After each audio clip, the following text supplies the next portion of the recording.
Welcome to Bridging the Digital Divide, a smart city podcast from SUFA, where we explore the places where urban landscapes are intertwined with technology to see how connectivity thrives, innovation sparks, and sustainability grows. Welcome to Bridging the Digital Divide. I'm Kyle Hawk. I lead the marketing team here at SUFA, and I'm joined today, as always, by my colleague, Allie Peters. Allie, how are you on this Thanksgiving week? I'm doing great. Excited for a little mini episode, a little holiday special, you would say, as Yeah, we that's a get good way of ready. putting it. Yeah, so we get ready for lots of people taking PTO and enjoying the holiday. So Yeah. Obviously, you're hearing this likely the day before Thanksgiving. And so we thought, in lieu of doing a full episode on a week where we know people are already busy, we'd do kind of a short reflection on some of the conversations that we've had so far on kind of this midpoint of the first season of Bridging the Digital Divide. And I think it was good for me, Ali, just in thinking about this conversation. It allowed me to reflect a little bit more on what stood out in terms of similarities in all of the conversations and yeah, what stood out in terms of what makes each of these conversations specific and relevant to the communities that they're actually serving. And, one of the first things that I think kind of jumped out to both of us was that no matter the conversation, it seems like there's consistently an emphasis on relationship building and how that's essential for understanding a community's most important issues. And so, I mean, even from the first conversation we had with Catherine Bonner in yep, Augusta, the relationship piece came out. It's been a part of every conversation, but that was one, like, right off the bat, it felt like this is more than just about the technology. It's more than just about a solution and an outcome. It's about building relationships that are sustainable and relationships that are going to lead towards a better future and a better experience for people that live in the cities that they occupy. right. I know. And as somebody like myself who wasn't super familiar with the way local government runs, this has been a very enlightening process for me, and it's gives me a lot of hope and inspiration that there are some people that, I mean, most people that we've talked to, and um, yeah, there's just tons of people out there who are doing really great work and doing the hard work of really understanding what people need. And yeah, so it's overall just been an inspiring process for me just to get to talk to some of these guests and um, realize how much work and passion and motivation it takes to really get these projects moving. Yeah, Yeah. and I mean, you totally said it with Catherine and Augusta, and especially with Madeline and Brianne from District Bridges in Washington D.C.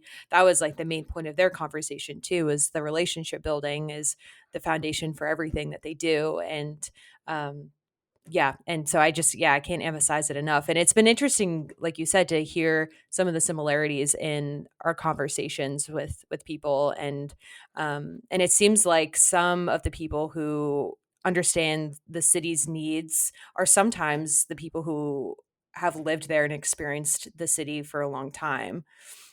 Yeah, I think that's leads into the second point here, which is just that. We've talked with people that, maybe weren't from the city that they work in. We've talked with people that grew up there, moved away, Hmm. came back. Catherine Bonner, again, another example of that. But, think about Bridget Ann Morin from Bay Harbor Island, somebody that held multiple roles within the city before now occupying the seat that she sits in, which is Hmm. bringing technology to the people and creating those connections. I mean, she told us that she worked in a toll booth. She worked in the Yeah, IT department. I mean, talk about somebody that's had access to so many different aspects of a local city government and the challenges that are being faced there. That's like the perfect person to yeah, step into a type of role that's going to offer solutions. We just spoke with Alan Wolf from Northampton, and him coming back to the city after everything he learned working in DC with major political campaigns and understanding how process works at scale, and then being able to come back and apply that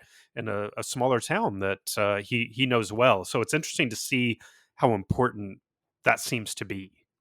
yeah, no, I agree. I remember Catherine too. She said that she had moved away from Augusta and came back too. So it's interesting to see. I mean, especially in Alan's case, he, like you said, went to Washington and is applying things that he learned in Washington. And I'm sure Catherine is doing the same, like with the experiences that she had outside the city as well, too. So, I mean, myself, like I grew up in a really small town and it's a very tight knit community, and people who live in my hometown stay there for a really long time. So it makes sense that people are just kind of naturally drawn back to the place where they grew up and the place that they know the most. And well, I think you said this too. It just makes those people even more qualified to like be in these positions because they already know the fabric of the community so well. Yep, for sure. It's a vital piece of being able to serve the community that you are working in as well as possible. And one of the other thing that stuck out to me the most, and that I think this is the thing that it's been most revelatory to me, most interesting in all the conversations.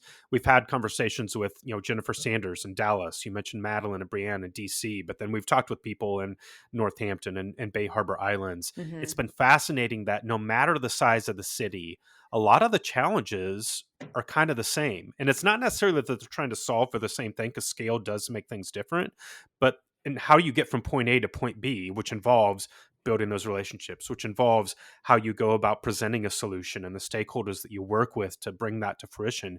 It really is the same no matter where you are.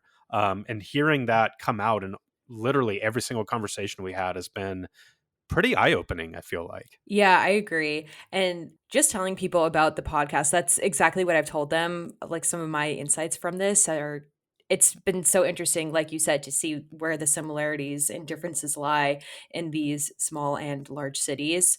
And it's interesting too that I believe it was Jen from Dallas Innovation Alliance, she just mentioned how much survey fatigue there is like Mm, among the community. And I feel like mhm. that is, I don't know, that's such like a human and like thoughtful way to think about communicating, because most people, if you want people's feedback, they're going to send out a survey. But doing that consistently over and over again, that could definitely feel not as human and not as personable. So that point from that conversation still kind of sticks with me, because I Yeah. never really thought about it, like what people in local government do to really communicate, and just knowing that they're thinking like, okay, yeah, maybe people don't want to just take a survey over and over again, is just continually inspiring to me. It was really illuminating, that point that she made, that was essentially like the data may not tell you everything. And so don't be quick to make judgments from what you're seeing, because there's more behind the story there, whether it be survey fatigue, whether it be data points that don't take into account certain things that are happening in a specific community. So, yeah, all of these conversations have been so unique while having these really fascinating similarities that think has kind of woven a really cool fabric into the podcast so far. And we're excited for more conversations to come. After the Thanksgiving break, we'll be back with some more episodes as we head into the end of the year. We would love to hear what you're thinking about the podcast. If there's Yeah. stories that have stuck out to you, send us an email, hi@sufadigital.com. Let us know your thoughts. We'd love to hear from you. And that's going to do it for our little bonus episode. We hope everyone has a wonderful Thanksgiving, and we look forward to catching you on our next episode. Thanks for listening to Bridging the Digital Divide. If you enjoyed today's show, make sure to subscribe to our podcast and leave us a review on your favorite podcast platform. And then come visit us at sufadigital.com to see how we're pursuing a mission to make every city smart, social, and sustainable.